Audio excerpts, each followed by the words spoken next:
మేము ఈ రాష్ట్ర ముఖ్యమంత్రి రేవంత్ రెడ్డి గారికి కానీ వేరు నరేందర్ రెడ్డి గారికి కానీ కాంగ్రెస్ ప్రభుత్వానికి విజ్ఞప్తి చేస్తున్నాం.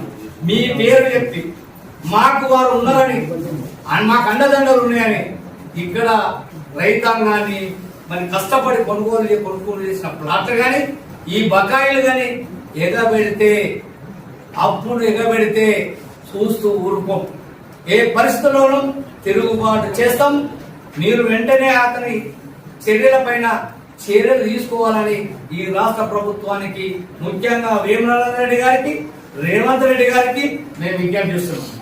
అలాంటి చర్య తీసుకోకపోతే ఇంతటితో ఆగం. బాధితులు చాలా మంది వస్తున్నారు.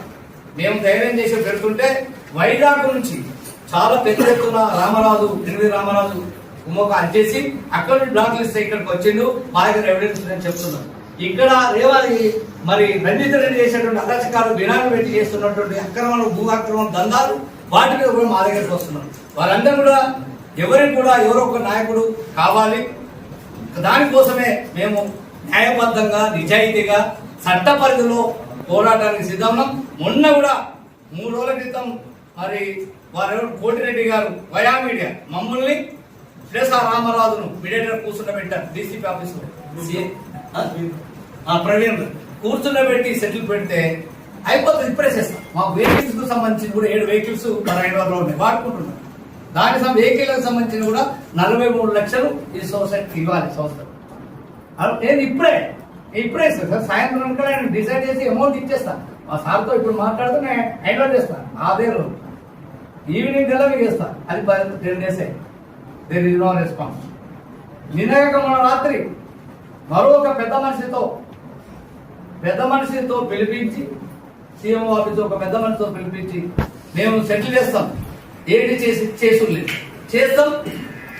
మరి నీకెక్కడి మాకు ఐడియా చేయాలా, భూమి మాది, ప్లాట్లు మాది అని బెదిరించారు. అనుమతులను పెట్టి వాళ్ళకు ఉన్నటువంటి సెక్యూరిటీ పెట్టి బెదిరించారు. బెదిరింపులతో ఎవరు భయపడరు. సంపదే ఒక మనిషిని చంపుతారు, ఇద్దరిని చంపుతారు. కానీ న్యాయాన్ని చంపలేరు, నీతిని, నిజాయితీని చంపలేరు.